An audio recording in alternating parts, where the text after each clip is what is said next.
ሰላም ቤተሰቦቻችን እንኳን ወደ መዝ ስቱዲዮስ በሰላም መጣችሁ። ስሜት የሚቀሰቅሱ ግጥሞች፣ ነፍስ የሚዘሩ ትረካዎችና ድንቅ የጥበብ ስራዎች የሚቀርቡበት የእናንተው መድረክ ነው። ለተመረጡ ታሪኮች ሰብስክራይብ በማድረግ የቤተሰባችን አባል ይሁኑ። መዝ ስቱዲዮስ የነፍስ ድምጽ።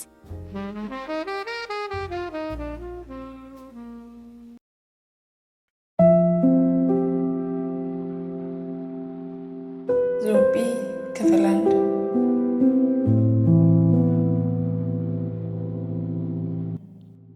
ታላቅ ጸጥታ በጨለማው የምርመራ ክፍል ውስጥ ሰፍኗል። ኢንስፔክተር መኮንን ከአንድ ካረጀና ከዛገ የነተበ ወንበር ላይ ተቀምጠው በክፍሉ ውስጥ ያለውን 10 የሚንቀጠቀጥ መብራት ይመለከታሉ። ቀጭን ላባ አንገታቸው ሲንቆረቆር ይሰማቸዋል። ወዲያው በሩ ብርግድ ብሎ ተከፈተና 3 ሰዎች ተከታትለው ወደ ውስጥ ገቡ። 2ቱ በፍጥነት ሲቀመጡ አንዱ ዳሩን ይዞ ቆመ። ከተቀመጡት 2 ሰዎች አንደኛው ድምጹን እያጸዳ ኢንስፔክተር ላለፉት 48 ሰዓታት የት ነበሩ? ሲል አፈጠጠባቸው። ኢንስፔክተሩ ከባድ ችግር ውስጥ እንደገቡ ያስተዋሉት ይህ ከፊት ለፊታቸው ተቀምጦ የሚያፈጥባቸው ሰው ምክትል ኮሚሽነር ለማ መሆኑን ሲያዩ ነበር። ኢንስፔክተሩም ትዕግስትን ለመያዝ ትዕዛዛችን እየፈጸምን ነበር። ለረጅም ጊዜ ስንፈልጋት የነበረች ወንጀለኛ ናት አሉና ወደ ኮሚሽነሩ መመልከት ጀመሩ። ምክትል ኮሚሽነሩ አንገታቸውን መዘዝ አደረጉና አትጫወትብን፣ 2ቱ የደህንነት አባላቶቻችን ደብዛቸው ጠፍቷል። አንተንም ለ24 ሰዓታት ያህል ማግኘት አልቻልንም። በዚያ ላይ ደግሞ ሁሉም የፖሊስ አባላት በየጉራንጉሩ ተጥለው ሲገኙ አንተ ግን ጭረት ሳይነካ አልጋ ላይ ነበር የተገኘው። ቆይ ማን ይረዳህ? ሲል ምክትል ኮሚሽነሩ በንዴት አፈጠጡ። ኢንስፔክተሩም አላውቅም ማን እንደሆኑ፣ ከየት እንደመጡም አላውቅም። ሁላችንም አነጣጥረን ቆመን ነበር። ከዛ እኩል ስንወድቅ ነው ማስታውሰው አሉ ኢንስፔክተሩ በተጨነቀ መንፈስ። ድንገት መሃል ላይ ጣልቃ ገባና እርሶና በእርሶ ስር ያሉት 14 የፖሊስ አባላት ብሎም ተጨማሪ 2 የደህንነት አባላቱ ናቸው። አንዲት የ52 ዓመት ሴት ይዛችሁ መምጣት ከብዷችሁ ነው? ሲል ከኮሚሽነር ለማ አጠገብ የተቀመጠው ኮማንደር ጌታቸው አንባረቀባቸው። ኢንስፔክተሩ በፍጥነት ተወርውረው ጠጋሉና የኮማንደሩን እየተመለከቱ ያቺ የ52 ዓመት ሴት ትዕግስት ናት ብለው አንድ በአንድ ፊደሉን እየቆጠሩ መለሱለት። አስከትለውም ትዕግስት ማለት አንድ ተራ ሰው ሳትሆን ለ27 ዓመታት የፌዴራል ፖሊስ ከዓለም አቀፋዊ ፖሊስ ኢንተርፖል ጋር ተባብረው እስካሁን ሊይዟት ያልቻሏት ሴት ናት። እኔ ግን ለጊዜው እሱ አይደለም እያሳሰበኛለሁ አሉና ወደ ኮሚሽነሩ እየተመለከቱ በቀስታ ጠጋ ብለው በለውሳስ ግራ ቀኙን ካማተሩ በኋላ አለቃ፣ ይህ ነገርኛ ከምናስበው በላይ የከፋ ነው። የሆነ ሰውኛ ወደዛ እየሄድ እንደነበር ያውቃል። ወደዛ ስንገባ ምንም ነገር አልነበረም። ከዛም ራሳችንን ስተንወደቅ ይሄ ወጥመድ ነበረ አሉና ተለጥጠው ተቀመጡ። ኮማንደሩና ኮሚሽነሩ እርስ በርስ ያዩና ሁለቱም ማደራቸው ላይ መሞነጫጨር ጀመሩ።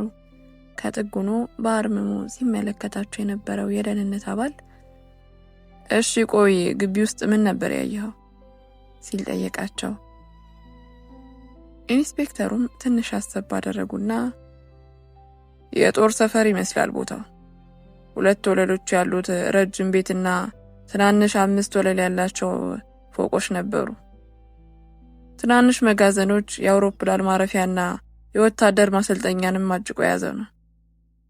ወደ አንደኛው መጋዘን ዘልቀን የተመለከትናቸው የጦር መሳሪያዎችና የስለላ መተግበሪያዎች የደህንነት ተቋሙና የመከላከያ ሰራዊቱ ራሱ ተደምረው የላቸውም። እንደምገምተው ቦታ የወታደር ማሰልጠኛ ብቻ ሳይሆን ከዛም በላይ ነው ብለው ወደ ተቀሩት ሰዎች ተመለከቱ። ምክትል ኮሚሽነሩ ካጠገባቸው ያለውን ማህደር እያተራመሱ አንተ አሁን ያልከው ቦታ ላይ የተገኘ ነገር የለም። የደህንነት መስሪያ ቤቱም የላከው የሳተላይት ምስል ላይ ምንም አይነት ፎቅም ሆነ ምንም ነገር የለም። ስለምን አይነት የጦር መሳሪያዎችና ማሰልጠኛዎች ነው እያወራ ያለው? ትንሽ አልተጋጨም? ሲሉ በድጋሚ ያፈጠጡባቸው። ኢንስፔክተሩ በቀስታ ጠጋሉና እያወራውና እየዘባረኩ አይደለም፣ ያስጠነቀቅኩ ነው ብለው በድጋሚ ተለጥጠው ተቀመጡ። በመሃል ጌታቸው ጣልቃ ገባና እሺ ትዕግስትን አይታታል ሲል ጠየቃቸው። በፍጹም ኢንስፔክተሩ መለሱ። ኮሚሽነሩ ሲበረብሩት ከነበረው ማህደር አንዲት ቁራጭ ወረቀት አወጡና ፊት ለፊታቸው አስቀመጡት። ወረቀቱ ላይም ልንገላ አንፈልግም፣ ግን በቀጣይ ጊዜ ስንገናኝ ያለህበትን ወገን በብላት ብትበርጥ መልካም ነው ይላል። ይህ ወረቀት ከሌሎቹ አባላት ተለይቶ ደረት ላይ ተቀምጦ ነበር እና በሰላም ቤት ተኝተ ነበር። ለምን? አንተ ከሌሎቹ አባላት ምን የተለየ ነገር አለ? ሲሉ ምክትል ኮሚሽነሩ አፈጠጡባቸው። ኢንስፔክተሩም ምናልባት ሁላችሁም ለመጋፈጥና ለማየት የምትፈሩትን እውነታ እንዳይ ስለፈለጉ ይሆናል ሲሉ መለሱ። የደህንነት አባሉ ማስታወሻው ላይ የሆነ ነገር ሞንጫጭሮ ሲወጣ ምክትል ኮሚሽነሩ ማህደራቸውን እየሰበሰቡ በትኩረት ከተመለከቷቸው በኋላ ተነስተው ወጡ። ኮማንደር ጌታቸው በጽሞና ሲመለከቷቸው ከቆዩ በኋላ የተለየ ትዕዛዝና ማስታወቂያ እስካልሰጠነክ ድረስ ለጉብኝትም ሆነ ለስራ ጉዳይ ወዴትም እንዳትንቀሳቀስ፣ የትዕግስትን ጉዳይ ለጊዜው ሌላ ሰው ይዘዋል፣ ምርመራ ስለተከፈተብህ በክትትል ውስጥ ነህ ብለዋቸው በብስጭት ከክፍሉ ለቆ ወጣ።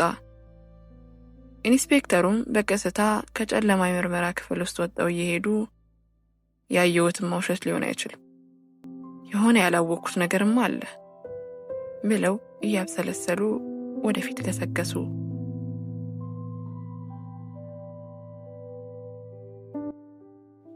የጧቷ ፀሐይ ተራራውን፣ ሳር ቅጠሉን፣ አየር ምድሩን፣ አዋቂ ህፃኑን ሁሉን በአንድ ድምፅ ተነሱ ሙቁኝ እያለች የምትጣራ ውብ ልጃገረድ ትመስላለች። ነገር ግን መኳንንት በጠና ታመው ተጋድመዋል። በመሞቻ አልጋቸው ላይ የተጋደሙት እኚህ ሰው የጽዳት ሰራተኞቻቸውና የአትክልት አስዋቢዎቻቸው እሳቸውን ለማዳን ሲሯሯጡ ይመለከታሉ። ዮሴፍም ከውጭ እየሮጠ ገባ። ልጃቸው ነው። በዙሪያቸው የተደፈደፉ ዝንብ የመሰሉ የጽዳትና የጥበቃ ሰራተኞችን ገፍትሮ ወደ እሳቸው ቀረበ። አባቱን እንባ ባቀረሩ አይኖች እየተመለከታቸውና ተንበርክኮ የእጃቸውን ጣቶች እየነካካ አባዬ ጥላኝ አትሂድ አላቸው። እሳቸውም በሚርገበገብ ውብ አይናቸው እያዩት ላለመሞት በሚያጣጥረው ድምጻቸው ልጄ እኔና አጎት ፍስሐ አሉና አዝነው ወደ ተቀመጡት ወንድማቸው ጠቆሙት። እኔና አጎት ፍስሐ እልፍ አላፍ ጠላቶች አሉን። ለጠላቶቻችን መኖር ዋና መንስኤው ይህ መጽሐፍ ነው አሉና ወደ አንድ መጽሐፍ ጠቆሙት። ዮሴፍም መጽሐፉን ተመለከተና አባ እባክህን ጥለኸኝ አትሂድ ሲል ተማጸናቸው።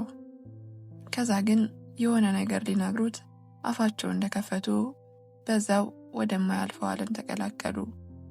በቀብር ስነስርዓታቸው ላይ ዮሴፍ በሐዘን ተውጦ መቃብራቸውን እንባ ባቀረሩ የበቀል አይኖች እየተመለከተ እያለ አጎቱ ፍስሐ ዮሴፍን ትከሻውን መተው ቸብቸብ ካደረጉት በኋላ የአባት ደም ዝም ብሎ አይደለም የፈሰሰው አሉት በጨረፍታ ወደሱ እየተመለከቱ። ዮሴፍም አይኑን ከመቃብሩ ሳይነቅል ምን ማድረግ ነው ያለብኝ ሲል ጠየቃቸው። እሳቸውም አንድ ማህደር አውጣው ሰጡት። የማህደሩ ሽፋንም ዞጲ በሚል አረንጓዴ ቀለም ባለው ፊደላት የተሰየመ ነው። ዮሴፍ ያችን ማህደር ገልጦ ካነበበበት ሰከንድ ጀምሮ አሁን እስካለበት ሰዓት ድረስ ምን እንዳሳለፈ፣ የት እንደነበር እና ምን እያደረገ እንደሆነ ማንም አያውቅም። እንቅልፍ በአይኑ ከዘሮ ሰነባብቷል። ከበርሊኑ ጥቃት በኋላ ለመጀመሪያ ጊዜ ወደ ኢትዮጵያ ተመልሷል። ሲያልመውና ሲጓጓለት የነበረው ጊዜ እየደረሰ ነው።